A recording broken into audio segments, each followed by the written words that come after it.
The Neil Diamond Musical, A Beautiful Noise, the uplifting true story, featuring all the songs you love from his Grammy Award-winning career. October 21st through 26th at Des Moines Civic Center. On sale at dmpa.org.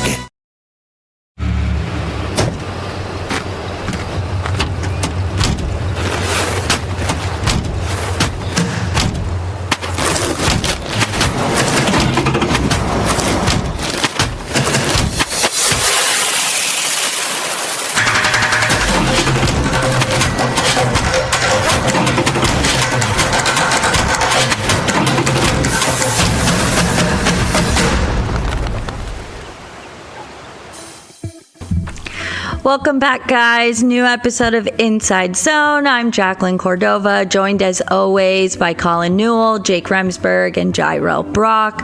Iowa State took care of business, 5-0. They took down Arizona at home, 39-14. They did not move in the AP poll, though. They're still number 14.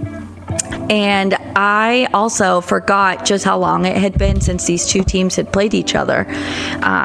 It was like 19 something. Gosh, I wrote it down somewhere. But a crazy amount of time since these two teams met. And man, what a game. What a game. One more win until we're bowl eligible. Let's go. Come on. Already, too. It's crazy to think, like, before Iowa State was scrapping to get that last bowl win, but now we have True. it. I mean, we're guaranteed, almost guaranteed. I wouldn't say guaranteed, but almost guaranteed to go to 100%. Exactly. So, I mean, that's definitely something different that not all Iowa State fans are probably used to. If I was a betting man, which I have been before, I'd put my money on Iowa State to make a bowl game. Just saying. Hey, I mean, valid. I would say, like I said, 5-0 for the second straight season, the first time doing so in program history.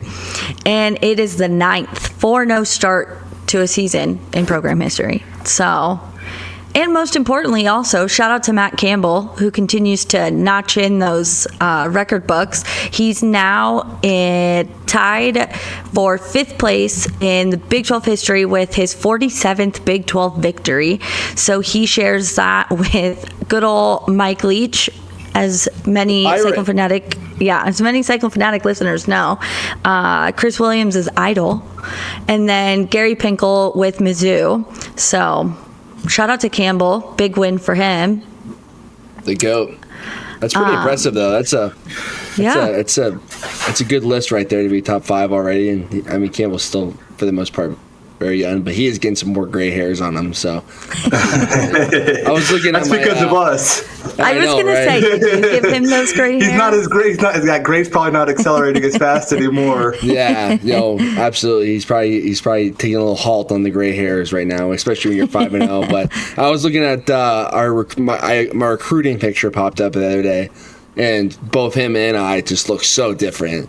Like he looks like a teenager. But anyways, for that to come, I wouldn't have thought that 6-7 years ago when I was getting recruited by the staff that it'd be 6-7. Nice one. Nice catch, Jirehl. Nice catch. I'm going to. Come on. But anyways, that I would not have expected that, even when I was getting recruited. I had all the belief in that staff. Pretty cool. Yeah, it's cool to see. It's crazy. The names that are on that list, like what he's cemented himself into, right? Like we get this young guy out of Toledo with fire, and he turns it around. And how many times have we all heard and all thought that Coach Campbell's going to go, but he stuck around the Big 12 long enough to stay in Iowa State to say, like, I'm one of the greatest coaches to come through. The greatest coach to come through Iowa State, but one of the greatest coaches to come through the Big 12 is a huge tip of the cap, and how fortunate Iowa State is to have him. Yeah, it's crazy. To even say that out loud, Newell, is nuts. One of the best coaches in Big 12 history.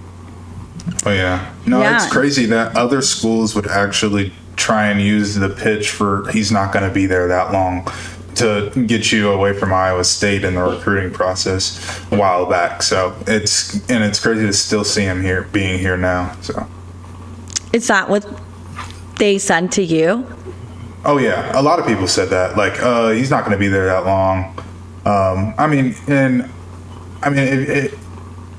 I could see why you would say that, because I mean the state of where Iowa State football was when we were first getting recruited wasn't anywhere near where it is now. So what it was is not something that a coach would probably want to stay around in too long, but he stayed and built something into something that, people don't want to leave anymore.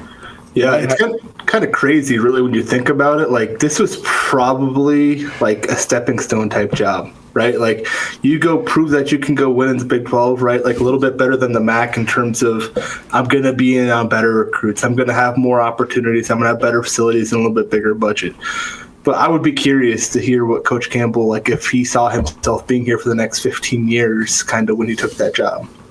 It would be I'm sure, hard for him to say that he thought that would be the case, but let's just hope that my Titans don't go after him. That's all I ask for. James Iowa does something to a guy. My Titans are just terrible. Anyways, but funny, like my high school coach told me in high school, when I was starting to get recruited, like, hey, like, make sure you commit to a place before you commit to a coaching staff. Commit to the people, the school, the stadiums, the fans, before you commit to a coaching staff, because it's ever changing. I think he was kind of hinting to me like, hey, so Coach Campbell's probably not going to be there the whole time that you're playing. So, what he was, and he still is. So that's pretty cool. That's so crazy just to hear it from your guys' perspective, because of course fans are told all the time, he's leaving, he's not going to be there long, there's going to be better opportunities, and there isn't an open job that comes on the market that doesn't immediately have his name thrown in the mix, even if they've spoken to him or not. It's just really crazy the way it's gone, and I think you guys will appreciate this during the post-game press conference. He made, I don't even know what he was talking about, but he mentioned one of his key sayings. He mentioned winning in the dark, and I feel like it'd been a while since I'd heard full that. Circle. So it made me just kind of take a second and reflect on that. And Aiden in the Cyclone, Aiden, what is it called right now? Cyclone Sunday. He brought up the standard. He rose the standard. Raised the standard. Now we're sitting here talking about a 39-14 ass kicking. It's awesome. It's really, really awesome to see that and see where his success has, it's continuing to take him. We don't even need themes anymore. We're just flat out ballers. We just know, it's easy to excite a fan base when you just win a lot. So. Not only that, but the culture of the team, the locker room, when you're coming in as a recruit right now, it's no longer hey, I'm part of a rebuild. You're going in and you're having expectations that you go in there and you realize that Coach Campbell's protecting that culture, leadership's protecting that culture, and they're fostering it from within. It's no longer hey, this is what we have to rally around. It's we have something that we're rallying around. You better come in and make it better. Yeah, that's a really good point. Well, great game, and Matt Campbell's quick gut assessment was that Iowa State played really good complementary football.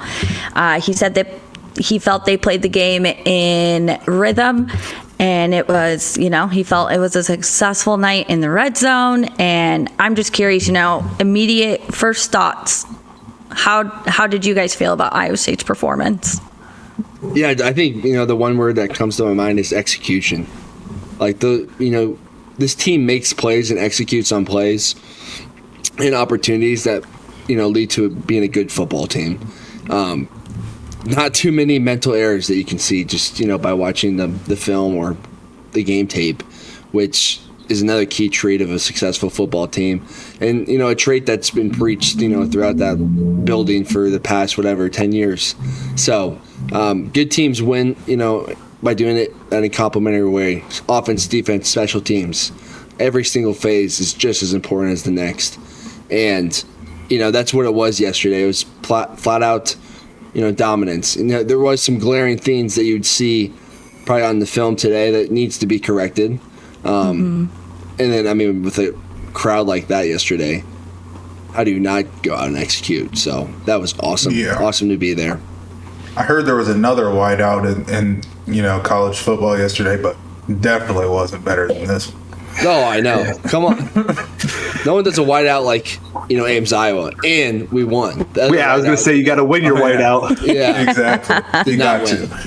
No, I think complimentary football is a great way to put that. And I would say, like, these guys we talked about last week or a couple weeks ago, where you could come out of a bye week very slow, and these guys just came out wanting to kill them from the jump.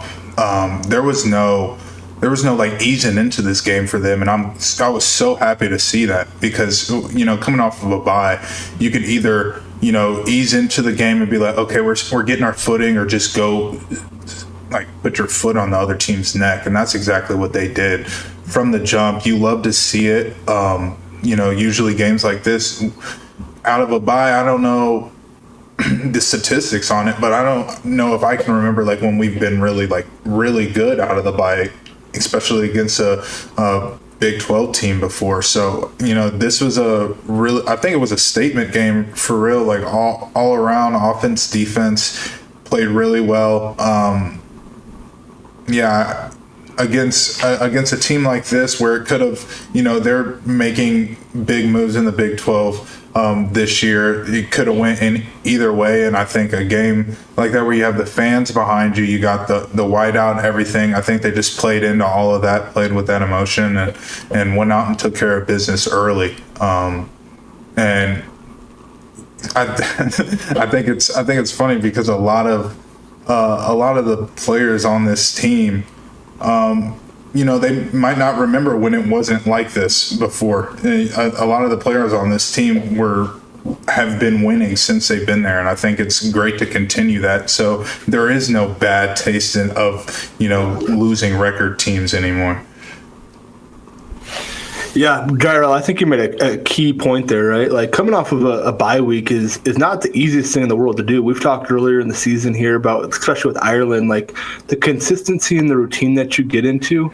Bye weeks are great as you get older, especially as you're banged up and your body needs it more and more.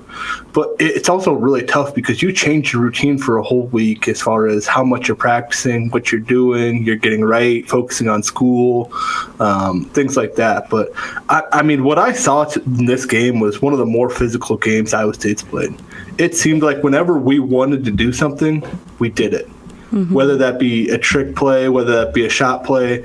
Obviously, defensively, that was incredible what they did, with how explosive Arizona's run game had been up to this point in the season. Really kind of getting ahead, jumping on the early start.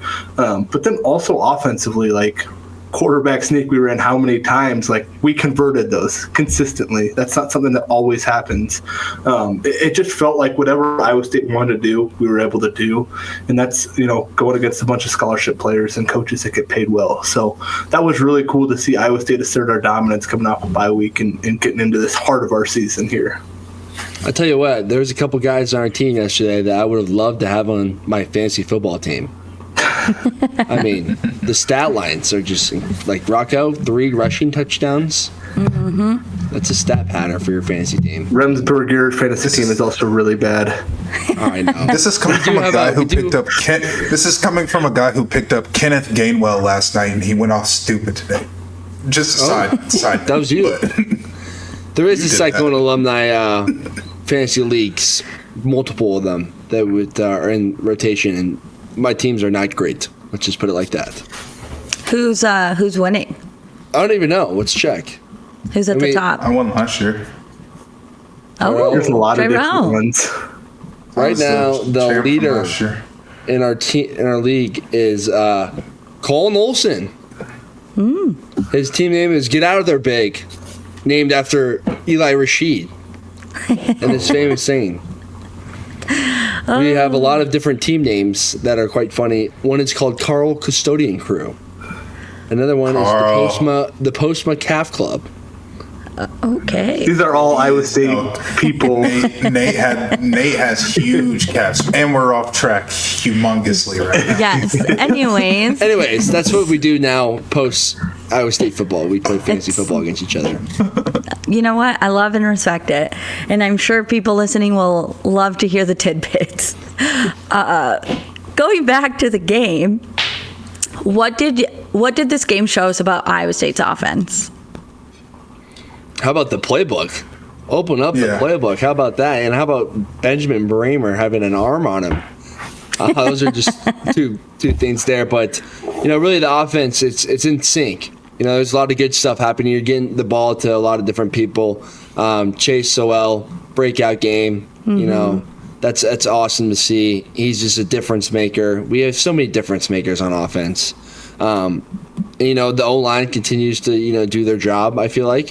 Yeah. I saw a funny tweet that asked, I feel like the O-line blocks better for Carson Hansen and Habu, which, sometimes, it just happens to be like that where maybe Abu just doesn't get dealt the best cards compared to Carson. But promise the O-line's blocking for everyone equally. They probably don't even know who's behind them. I never knew who was running the ball behind me either. I didn't know if it was Jirehl or Brees or I didn't even know. But continue to build every week with that offense. And obviously Coach Mouse has some really cool things to add up that he still has a ton left in his sleeves. I'm sure he's going to keep on bringing it out. But I said it before, it's like when the moments come and you're in the red zone, the ability to go down and score and execute and hit your home run plays. Like we always talked about, big plays, explosive plays are important, to a football team's success. That's what we were graded on Sundays after a game. How many explosive plays did we have? How many third down? What's our third down conversion rate? What was our red zone conversion rate?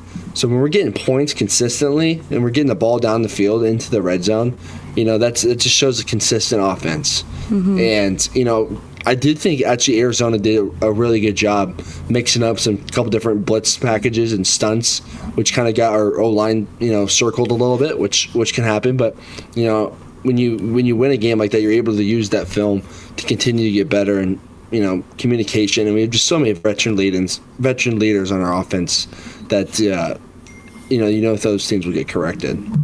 Yeah, to that point, that did offer a lot of man-to-man coverage, which Iowa State clearly exploited yesterday. And you give Rocco enough time to find the open guy, and he certainly did that. One thing on the offensive side that I just keep on picking up on is like the whole holistic game plan, right? Like Coach Campbell said, like all facets of the game we won. We got back and lowered our penalty yards. Did really good in the turnover battle, obviously. And we're winning in ways. Like, you can tell the confidence between Coach Campbell always would say, like, there has to be high confidence player to player, player to coach, coach to player. And you can totally tell that, like, offensive coordinator Coach Mauser believes in any play that he calls out there is going to have an opportunity to score the ball. He believes he can put the ball in Ben Bramer's hand to throw, and he's going to make a really good decision. That the offensive line on short yardage is going to get a push. And those players then are getting confidence in each other and then themselves to go out there and execute at a really high level. It's impressive how consistent we are becoming. And certainly I think the tight ends and all the packages that we run, like I would hate to be a defense coordinator trying to face this Iowa State team.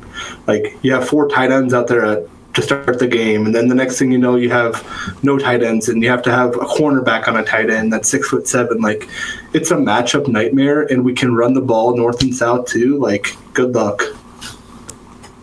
Yeah, like New said, like defenses will struggle to try and find out where the ball is going next. I think before the year, we definitely talked about, obviously wide receivers Jaden and Jalen leaving.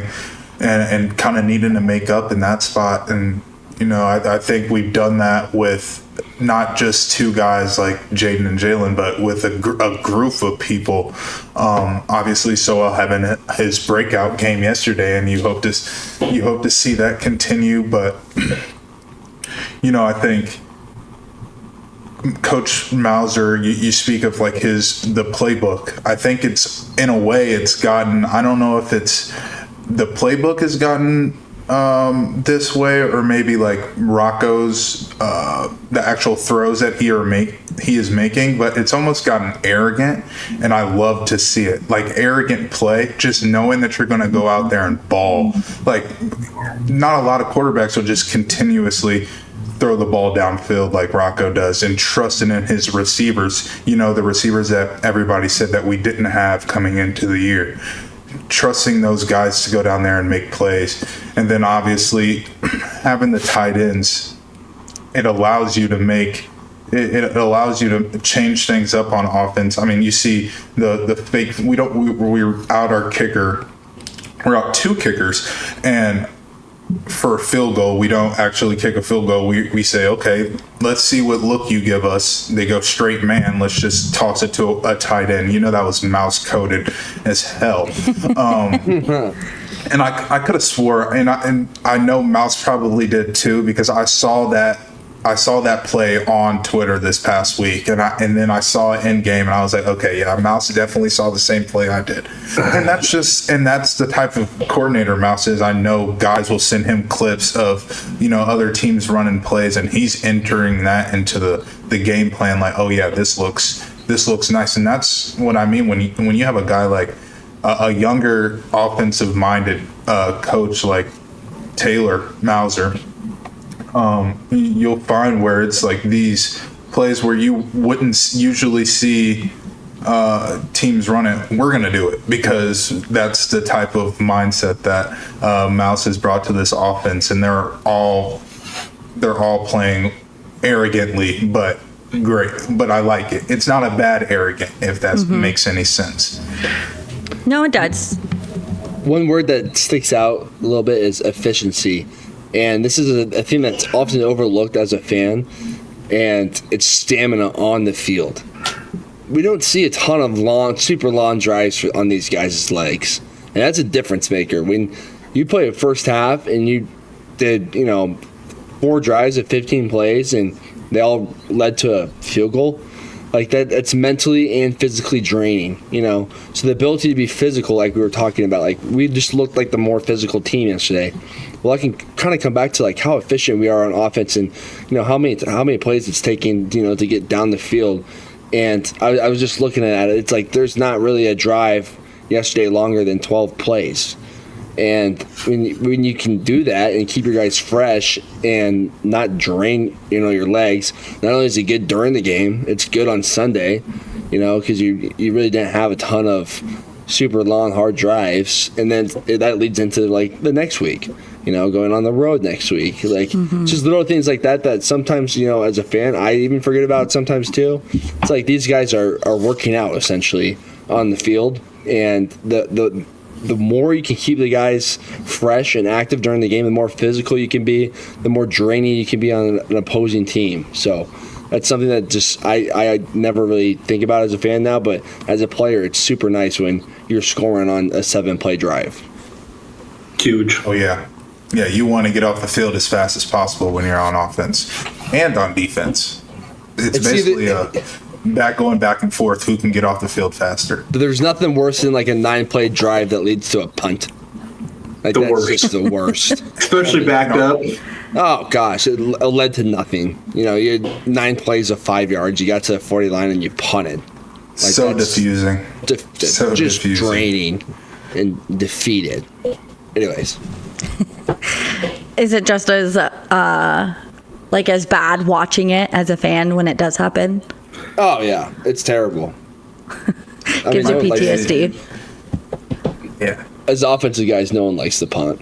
No one likes the punting unit. We all love the guys, love the punter, but I think the punter would agree. You don't actually want to do it. Yeah.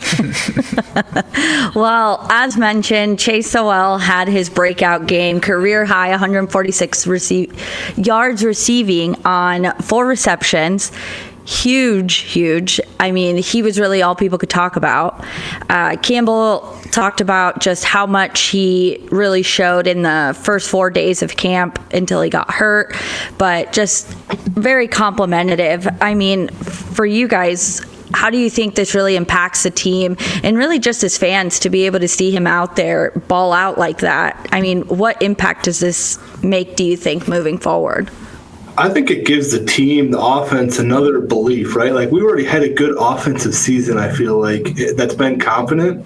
having a playmaker that can get the ball in his hands, run downfield, make deep ball catches, and make plays happen with the ball in his hand is certainly something that as an offensive player, especially as an offensive lineman, I know it's a whole off group, but like Remy, we're big guys, right? Like if we can get that big chunk play and know that we can get off the field a little bit quicker, we're going to be all about that. So I was really impressed with him. Obviously, we've heard a lot about him, and it seems like these transfer receivers take a couple games to get really implemented in the Iowa State offense. Obviously, coming off an injury is one thing. One thing I want to kind of point out, though, is obviously Soell had an incredible game. A guy that I don't think we've talked about enough this season is Brett Eskildson. What he's able to do, and he's really been the primary deep ball threat so far this year, obviously over B2, but Eskildson has been he's a leading receiver for Iowa State right now. Teams are having to focus on him to a point now that Soell and we're going to have guys that have opportunities, because it's pick your poison. Who are you going to say, we're going to double, or we're going to put our best player on? And obviously we have Burkle and Bramer there too that are going to be able to go out there and be hey, they're going to get the most catches underneath, move the chains, and then, hey, we're going to take a shot over the top. And we got two speedsters out there, Eskildson and Soell, that can go out there and have proven that they can catch a ball. So I think that's going to be a huge part of our offense going forward. Like you said, those two dudes deep, which one do you give two people to? Yeah, I think you bring up a good point with, bringing in trust and confidence. That I think games like this, when somebody has a breakout game, but it's something where you've internally been waiting on it to happen. As a coaching staff, you feel like now you can let them loose. That was the game to go. And now you might see more plays drawn up straight for him. A guy like him who, like Newell said, dangerous with the ball in his hands. You might see some screens just to get him the ball quickly. When a guy has a game like that, it gives you that faith that he can do more, and you're willing to give him more and put more on his plate. So to see how he handles it, and anything that comes out of that will help this team. So you're definitely excited about the game that he has, and that open up plays for other players. Like we said before, people watch film and then they change what they want to do just based off of one game. So they'll see Chase's game from last time and from last game, and they'll be focused on him. So it'll open up some other people as well. Yeah, I think it gives the team, a swagger when you have a guy have a breakout game like that. It gives people confidence, like we were talking about. And it's just fun football. When guys are, having successful days, it's all the training, all that work you put in. And for it to show up on Saturdays, it's so rewarding. And it just builds that swagger about your team. Oh, yeah, we got Chase Soell on our team. He's a dog. Brett, he's a dog. And I think that comes back to at the today's age of college football. I think we have to talk a little bit about the recruiting and who's and all those guys that put all that work into the recruiting. We recruit good players, good football players. A lot of teams, especially in the transfer portal area, will throw a boatload of money on a guy that just isn't successful, and that kind of stinks. But when we have a staff like ours that recruits really well and retains and develops, we're going to go out and go get a guy like Chase Soell, and he's going to be able to come to Ames and execute. So shout out those guys. It makes it for sure easier to win football games when you can recruit guys that are going to do a good job. I know, obviously, there's going to be good recruits from the transfer portal all the time just because it's proven. But even the high school guys that you're recruiting from high school and what they've done, and the development staff and the strength staff. So there's just a lot of factors when you see a guy like that transfer come in, breakout game, that it's been in the making for a long time. Mm-hmm. I think one thing too to kind of point out is when a guy like that goes out there and puts on a performance, who's uber capable of Chase Soell is going to do that again this year with the ball in his hands. Defensive coordinators now have to think I can't have this guy beat me. They're already thinking about all these things formationally, the tight ends, how good Rocco is, the run game, all these things. Now defensive coordinators have another thing that has been throwing them, week 5, week 6 of the season, to say all right, when we face Iowa State, like, not only are they going to have all these formations, tight ends that are successful, a really good quarterback, a run game that's working, we can't let number 0 beat us. So it's just one other thing that's going to be a wrinkle that, like, a defense coordinator who lives in a lot of fear. I mean, a lot of coaches live in a lot of fear going into a game week with what can go wrong. That's one thing that, like, that can go wrong, and Chase Soell can change a game. You know who's going to need a couple extra cups of coffee this week? Tyson Veit. Coach Veit might need a couple extra cups of coffee this week. He's going to be up late studying this film because you're right, Neil. Looking at this NR offense, like, you're like, oh my gosh, like, where do I even begin? So, love you, Coach Veit. Best of luck to you this week. And for something that probably not a lot of people do know is that there are GAs and other, like, coaches that literally since this past off season have been watching film on, you know, one person might get a team to go watch all of their film and do scouting report, everything like that. So when a guy comes in week 5, week 5, 6, something like that, it hasn't been on your game plan for them yet, it kind of changes things. You know, you definitely, like New said, those defensive coordinators will definitely be up a little bit more, a little bit longer at night, and in the facility a little bit longer, just to make sure that they can do whatever it is to stop what we have, what we've shown that we've got for him, which is Chase Soell. Well, and Campbell described him as the unique thing about him was that he's someone who can go from 0 to 100 really fast. And basically he just said, like, during those 4 days in camp, it was constantly like wow moments. And yeah, like you guys said, week 5 and people are just now seeing it. So makes things interesting. But before I ask my defense-focused question, Rocco Becht rushed for a career-high 3 touchdowns, and it was his second career game with multiple rushing touchdowns. What do you guys think? What the heck? Negative rushing yards and 3 touchdowns, you got to take that as a huge victory.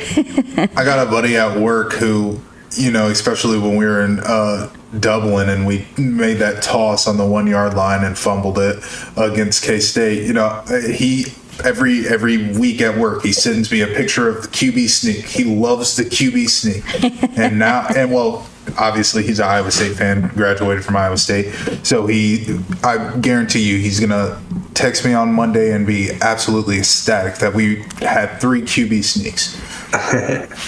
It's a great play in football. It's very controversial right now, but as a true football fan, we did execute tush push yesterday. But as a true football fan, the quarterback sneak is a wonderful play. You know, as an O-lineman, it's just get on all fours and just bury your head into the turf. It's just pure football master class, and to do it 3 times successfully, let's go. Which also, I mean, the negative yards thing for a stat line, I don't think sacks should count as a stat, you know, for rushing yards. I think they should go college on football team rushing yards, not player rushing yards. Team rushing yards. I think it should be on yards. team rushing yards, there we not go. player rushing yards. I think that's what the Mannings were saying the other day on Monday Night Football or whatever. But anyways. Noel, any thoughts on Rocco? Love it. He should be a Heisman candidate, though, by the way. I did see on Twitter. I saw a lot of people saying that. He deserves some respect in the Heisman category. He's just a lot of fun to watch. It's crazy to me, like, the bias in college football right now. Like, Iowa State goes out there and beats a team that's, I think, a pretty solid team. Obviously, we'll find out. They were an undefeated team going into that game. Right? Arizona was undefeated, right? Yeah. Yeah, undefeated team, you go and blow them out and you stay where you're at in the AP. Like, I don't know. There's some losses yesterday that I'm like, I understand they're a good football team, but like you're not going to move up the team that's 5-0, has traveled across the world. I don't know. Yeah, I mean that's just ridiculous. I mean, and not only that, it's not like we had a bad year last year and we're still like we had a great. We won 11 games last year and beat Miami. winner last year, 5-0 this year. How are you not in the top 10? Penn State hasn't won a ranked game in who knows how long. Anyways. You don't even have the best whiteout. Yeah, they don't even have the best whiteout. Unbelievable. Well, I did find some of the quotes from head coach Brent Brennan and what he had to say about Iowa State's offense, as some of the things that you guys have alluded to. Is he said the hard part is the way they're built with their tight ends and their really big offensive line, the quarterback being an effective runner, and I thought they did a really good job of moving the football combined with the big shots over the top in some of those situations. We gave up big plays down the field. And when he started the press conference, he did mention the measuring stick. At some point in the week, he called this game a measuring stick for the team, and he basically said, "Yeah, this was a harsh measuring stick." And I can tell you guys, in the last 2 minutes of the game, I spent a lot of time by the Arizona bench. Just when it gets to what the score was, I had about 100 photos that I was going to use of Iowa State, so I was like, okay, I'm going to go see if I can get anything good of Arizona, and they were having sad boy hours. It was very depressing. Very depressing on the team bench there. So I'm sure a very pleasant flight home back to Arizona too. That's a long one. Oh gosh. Well, before we move on, shout out to Wyffels Hybrids. As always, today's show is brought to you by Wyffels Hybrids. They are farm family owned since 1946, and they are proud supporters of Cyclone Athletics and Cyclone Fanatic, specifically our podcast here, of course. Wyffels is all about Cyclone supporting Cyclones with seed corn that's built for the Corn Belt and backed by people who live it every day. And as their motto says, plant your independence, plant Wyffels. You can learn more about them at wyffels.com. And fun and exciting news, we've got a new sponsor joining the team here. Farm Story Meats. Ray and Jess Schmidt. Yes! Ray and Jess Schmidt are Iowa State alums who are bringing meat straight from local Iowa family farms to your table. You name it, pork, beef, poultry, even some bison. All are raised the right way. They're based in Ames, and they deliver free in central Iowa, and they'll ship anywhere in the U.S. So totally check them out, farmstorymeats.com, to order your own box. And you could even get together a little tailgate bundle. So they're great people. Go support them. Huge fans. Got to stay on top of that tailgate game. So got to.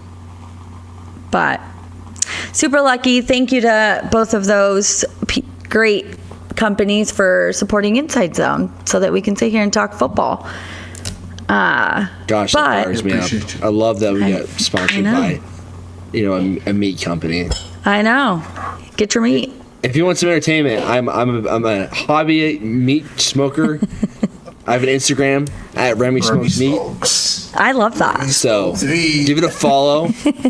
I will for sure be doing some meat from the farm. But yeah. Farm Story Meats. Farm Story Meats. Yeah. Going to be on the table. From the farm. Well, we talked about how aggressive this team was, and my gosh, it was a dogfight. I watched guys shoving each other around, talking a lot of smack. I wish I could have heard it. I'm not close enough to hear it, but I wish I knew what those guys were saying to each other. Talk to me about the defense. What'd you guys see on the defense? How are we feeling about it?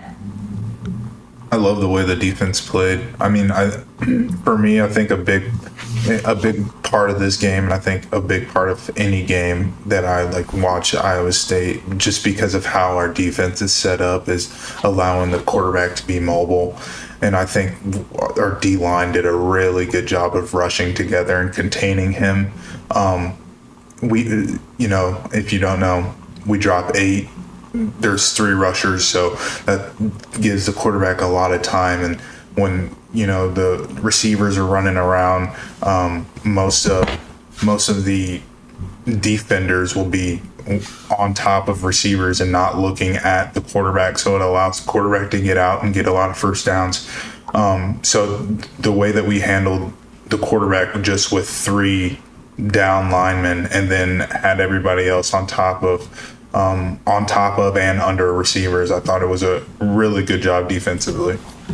Yeah, I love that we are starting to show some 4-down looks too on defense, kind of gradually starting to implement those in more. Just another thing to game plan for, right? Like, it's not making a huge difference for any pass or rush lanes or anything like that, and it's really pretty easy, I believe, on a defense in those situations to make some of those adjustments. It's like a blitzing linebacker is what you're losing, but it certainly forces that offensive line and that quarterback to game plan for one more thing. I think this was maybe the best game I've seen that the linebackers play so far this year, right? Like Carson Willich, like having him healthy out there, like he's a changed guy when he's on the field for Iowa State. Caleb Bacon, Cooper Ebel, I thought they all had a really, really solid game today, last week. And when we can have that opportunity for those guys to go out there and make plays, they're all really good football players, and they played really well together as a unit. Paired that. Man, there's just defense I was impressed with yesterday. Like, Jamison Patton continues to make plays. Like, that dude hits. Like, I don't care. He does not care who it is. He is going to run downhill, and he is going to make somebody feel him all stinking game. So that's been really cool to see.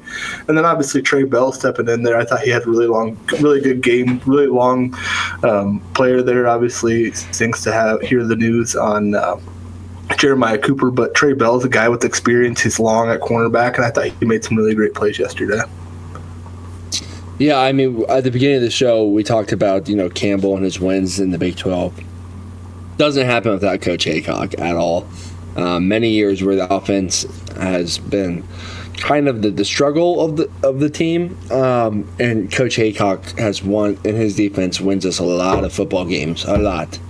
So, wanted to put that out there, but the guys on the field too. I mean, they look great. I mean, they look like they're in tune with the scheme is. You bring in a couple different blitz packages. You do some stunts with linebackers, whether you can bring them up and mug them at the line of scrimmage and drop them, or you can kind of play like a sleeper blitz where you kind of drop and then you blitz. So just a lot of things I saw that that's good stuff, because I don't know if it was you, Jirehl, or Newell, who said it. Just the confusion from the offensive line. You're trying to confuse them. You're trying to throw different stuff at them, so their communication is not only hard from the fans and the crowd and the environment, but now you're looking at a defense like where's these blitzes coming from? What are they doing? From a quarterback perspective, you have to deal with really a secondary that I think is, one of the best secondaries we've had. Maybe Campbell's tenure. I don't know. That's kind of a bold statement, but I would back it, because those guys are dogs back there. And so when you do drop 8 like that, which you don't get as much pressure on the quarterback, but then you have just a bunch of dudes in the secondary. So where are you going to throw the ball to? And then the linebackers, of course. I agree, Noel. Fantastic game from that group. It's just smothering defense, and we had to deal with it in practice. It's the number one defensive win against in your time at Iowa State is our own. And it's by year 5, I still couldn't even figure out some of the stuff that they do over there. So, I mean, I don't know how guys figure it out for one game a year. They don't, obviously. Yeah, big ups to Coach Haycock for sure. He's got that Bill Belichick look going. I just love it. The cutoff sweatshirt. Honestly, yeah, that's so valid. Did he have the shades on at nighttime? You remember that picture that went around with him wearing shades? That was a West Virginia game, right? Yes. Yeah. Caught the ball off with glasses and. I know they tweeted on No Context College Football. Haycock picture. Yes, I know exactly what you're talking about, and it's funny. Oh nope, he didn't. Okay, that is more Belichick. Yeah, that's more Belichick look last night. Such a good look. And he was also feisty. He was being so feisty. Which, it's funny you mentioned Bill Belichick, because I forgot to tell Aiden to pull up that video that C-Dub tweeted, because Iowa State's hitting the road. They're going to head on over to Cincinnati, who just took down Kansas 37-34. So it'll be a good game. I saw the line switch today. Yep, it moved within like 5 hours. Yeah. They have a pretty good team over there. Yeah. What is I? Oh, there it is. It's nothing about the past, nothing about the future. It's right now we're preparing for Cincinnati. We're getting ready for Cincinnati. I know. Yes. Ready for Cincinnati. Cincinnati. Ready for The Cincinnati. Chili, is this the Chili Bowl? Chili Bowl. Oh, yeah. Oh, yeah. Yeah. We need to get a trophy for this game, by the way. In one sentence, big what does Iowa State have to do to beat Cincinnati? Keep on keeping on. I That's a think great sentence. I think what they're doing right now is working pretty damn well. They're playing physical, they're playing fast on both sides of the ball. Not only are we like executing well, but like we're winning in the details that Coach Campbell talked about, like that he used to like the total coach talk, like that we all heard in the locker room, like efficient on third down, win the turnover battle, time of possession. Like Iowa State's doing that. Yeah. So let's just keep on playing loose and playing strong, like keep on keeping on. I think my one sentence would be start fast and play physical. That's a very, football-like sentence, but I'm going to say it because I think it's true. Part of the reason why we got, so into it yesterday was our fast start. We had such a fast start. You got the crowd behind you, really quick, and that helps a lot. You're up 15 early because you went for 2. Like, you get that crowd behind you. But on the contrary, when you go on the road, you got to get that crowd off your back really quick. You got to make them quiet really quick because that stadium will be full. It'll be probably a sellout, I would have to assume, which is it is a fun stadium to play in. It's super cool, kind of. It's kind of like in the middle of downtown. It's super weird, kind of, but fun stadium. But yeah, I would say start fast, and we have to, continue to be the more physical football team. Cincinnati's going to think they're, a team to beat in the Big 12, and they do have a super good offense. Like, their offense is solid. Their defense probably still needs some work, but that's my sentence to get the dub over in Cincy. Jirehl, do you have a sentence? Jirehl might be on mute. Oh, his AirPods. His AirPods are dead. I'm gonna. Yeah. I'll take your sentence, Jirehl. Jirehl was going to say, run the football. He's a running back. Run the rock. Jirehl's sentence. Run the rock.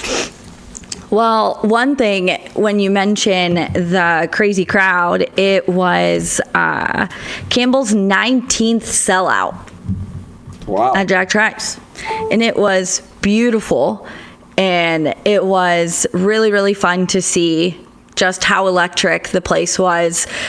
I don't know what it is about whiteouts, but seriously, it's like insane how different it is from like anything else. So I do agree that the dominant start, the fast start really made a huge difference, because then it made the last like 10 minutes just the longest 10 minutes of my life personally down there. When Arizona took that second timeout back to back, the 2 timeouts back to back, it was just like, holy crap, we're going to be here all night. But it was a great day, Names. Well, the whiteouts is the best. The environment's always so awesome. The fans, the tailgates during, the whiteout game is just phenomenal. It was just such a beautiful day, too. I made that trek all the way to the very, very top of the student section so I could get a photo from up there. That's a great photo. That's a Huge great photo. Huge credit to Iowa State's ops teams too, for whoever does all that stuff to get the word out and having like the pom-poms, things like that. Like, Iowa State, I feel like historically has not been known for being really good at like, stretching it or themes, right? Yeah. But like that whiteout is like starting to become one of the cooler things. I feel Like such a signature. Yeah. It's a signature. It's an Iowa State signature now. No, And the like, best part, we wear white too. I do I really don't like even think- those uniforms. I don't think Penn State even wears white. I think they No, wear they didn't. navy. Yeah, they're not bought in like the clones are. Well, and I'll give credit to the marketing team or whomever's in charge. That playlist has improved. Way better. Because there were so many times yesterday where I couldn't help but like sing along to the rap songs they were playing, because I was like, oh my gosh, like even I'm getting hyped up down here. But the fans in the stands weren't the only ones getting hyped up, apparently. Remy has picked up a new side quest. Why don't you tell us? You tell the listeners what you did. So, fans of InCYde Zone, major announcement. We are starting a new thing on game days. The InCYde Zone crew, whoever is there, will be joining me and we'll be rating tailgates. Like Dave Portnoy ranks his pizzas in now bookstores, I guess. I watched the video on my way up with one of his pizza reviews before the game, and I'm like, So our new thing is we're rating tailgates. We have our first one from yesterday. Feature InCYde Zone. Portnoy wants to do pizza reviews. He wants to do bookstore reviews. InCYde Zone is doing tailgate reviews. This is our first one. It's the Snyder tailgate in Lot D5. Let's see how it is, all right? So we got a nice tailgate over here. We got the TV set up. Kansas is losing, that's good. And we're going to do a shot ski. Like, why not? We're going to get in here. Here we go. 3, 2, 1. Absolutely awesome. And then they got this up here. See it up here? And they got an inflatable sigh right here. I mean, if you think you got the best tailgate, DM me, DM InCYde Zone, DM Cyclone Fanatic. Let's figure out who's got the best tailgate in Ames, Iowa. Let's go. That was incredible. 7-7 first tailgate. I forgot to put the rating or say the rating. So message us, message me. And I believe Jirehl might be back for the next game, TBD. But hopefully Chris Williams can set us up with a golf cart and we can drive around and rank all these tailgates that you guys, are so proud of, I'm sure. So, shoot, we have a month to plan that. I know. A whole month. I'm so unhappy about that. I'm just not used to it, especially in October, since Brocktober was such a signature. And then it people started making it about Rocktober, and now we won't even be back in Jack Trice until a month from now. So, but no, Remy, that's great. I look forward to it. Can't wait. We'll have to apparently make a big plan for the next one. I know. We'll get a whole list compiled. So send your spot, send where you're located, and I'll find you. And whoever else wants to go with me. Go. Well, guys, final thoughts. Do you have any last things to say that maybe we didn't say? Like I said, Cincinnati next weekend, 11 o'clock kick. No? You just can't. 5-0. Feeling good. Yeah. Feeling good. Let's go on the road, and road wins are always the best. So. Clones are undefeated. U.S. lost the Ryder Cup this past week. This past weekend, and Niners lost today. So, Clones are undefeated. That's the big thing that we can look at and be excited about. That's what's keeping you going. 6-0, bowl eligible. Let's do it. Rocco for Heisman. O-line, Joe Moore Award. I think we also might have Pat McAfee pushing the Rocco for Heisman. He's been speaking Rocco's name and Iowa State's name a lot on his show and on College Game Day. So we love some backers. Yeah. Well, like I said, as always, guys, thanks for listening. And we will be back next week to talk all things Cincinnati.